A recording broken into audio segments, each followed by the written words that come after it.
কুরআন কারীমে আল্লাহ সুবহানাহু ওয়া তাআলা বলেছেন উদখুলু ফিস সিলমি কাফা, যে তোমরা পরিপূর্ণভাবে ইসলামে প্রবেশ করো। কিন্তু আমরা পরিপূর্ণভাবে ইসলামে প্রবেশ না করে আমরা নিজেদের মধ্যে ইসলাম প্রবেশ করাই। কথা বুঝতে পারেননি? আল্লাহ সুবহানাহু ওয়া তাআলা বলেছেন তোমরা ইসলামের ভিতরে প্রবেশ করো। ইসলাম একটা কমপ্লিট কোড অফ লাইফ, একটা পরিপূর্ণ জীবন ব্যবস্থা। এই জীবন ব্যবস্থার ভিতরে কিছু বাড়ানোর নেই, কমানোর নেই। একটা মানুষ জীবন পরিচালনার জন্য যত কিছু প্রয়োজন সবকিছু আমি ইসলামের মধ্যে দিয়ে রেখেছি। তোমাদের যা কিছু দরকার, একটা মানুষ সেই শিশু থেকে শুরু করে মৃত্যু পর্যন্ত সব বিধান ইসলামের মধ্যে আছে না নাই? বলেন তো, আছে না? আল্লাহ সুবহানাহু ওয়া তাআলা বলেছেন তোমরা ইসলামের মধ্যে প্রবেশ করো, ওই জীবন ব্যবস্থার মধ্যে প্রবেশ করো। আর আমরা ইসলামটাকে নিজেদের ভিতরে প্রবেশ করাই। নামাজটা ভালো লাগছে পড়বো, সুদটা ভালো লাগছে না তাহলে ওটা ছাড়বো না। তাহলে কি, রোজাটা ভালো লাগছে, মিথ্যাটা ছাড়তে ভালো লাগছে না, মিথ্যা ছাড়বো না।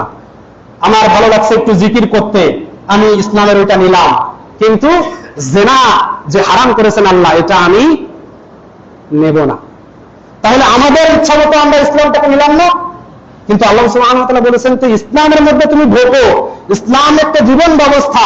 এই ইসলামটাকে আমরা মুসলিমরা যখনই একটা ধর্ম মনে করেছি তখনই আমাদের এই সমস্যাটা হয়েছে।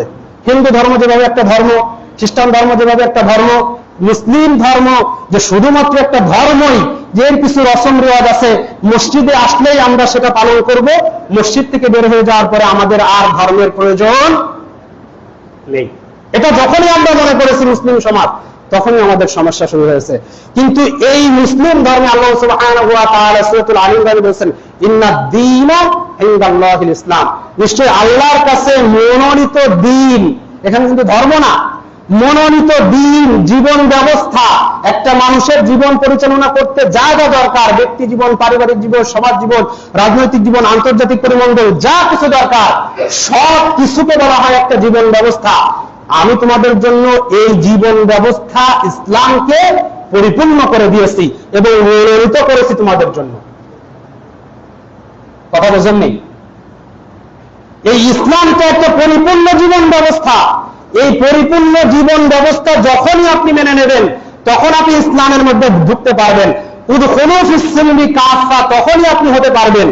কিন্তু যদি আপনি ইসলামটাকে শুধু নিছক কিছু ধর্ম, প্রথা, রিওয়াজ, নামাজ, রোজা, হজ, যাকাত এইগুলো করব, সামাজিক বিচার ফয়সালা অন্য কিছুতে হবে, রাষ্ট্র চলবে অন্য নিয়মে, বিচার ব্যবস্থা চলবে অন্য নিয়মে, অর্থনৈতিক ব্যবস্থা সুদী ব্যবস্থায় চলবে, যারা গরিব হচ্ছে তারা আরো গরিব হতে থাকবে, যারা ধনী হচ্ছে তারা আরো ধনী হতে থাকবে, এই চিন্তা চেতনা যদি থাকে তাহলে ওই ইসলামের কিছু নিয়ম নীতি আমাদের মধ্যে, ওই টুপি শুধু মাথায় দেবে মসজিদে এসে, দাড়ি শুধু মসজিদেই লাগবে ইসলামের জন্য, বাইরে দরকার নেই, টাকনুর নিচে কাপড় পরা শুধুমাত্র মসজিদের ভিতরেই হারাম, ঠিক কিনা?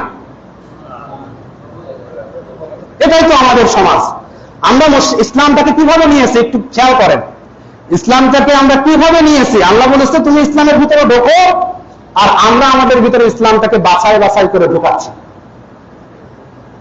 আমরা বাছাই বাছাই করে ঢোকাচ্ছি, এটা করা যাবে না ভাইরা। আল্লাহ রাসূল সাল্লাল্লাহু আলাইহি ওয়াসাল্লামের সুন্নাতেই আমাদের মুক্তি। আল্লাহ সুবহানাহু ওয়া তাআলা বিল আতিউল্লাহ ওয়া আতিউর রাসূল ফাইন তাওয়াল্লাউ ফাইন্নামা আলাইহি মা হুমিলা ওয়া আলাইকুম মা হুমিলতুম ওয়া ইন তুতিউ তাহতাদু ওয়া মা আলা রাসূল ইল্লাল বালাগুল মুবিন। এই আয়াতটা বলে আমি আমার আলোচনা শেষ করব, একটু মনোযোগ দেন। আল্লাহ সুবহানাহু ওয়া তাআলা বলেন কুল আতিউল্লাহ ওয়া আতিউর রাসূল, তোমরা আল্লাহর আনুগত্য করো, রাসূলের আনুগত্য করো। কার আনুগত্য? আল্লাহর আনুগত্য এবং রাসূলের আনুগত্য করো।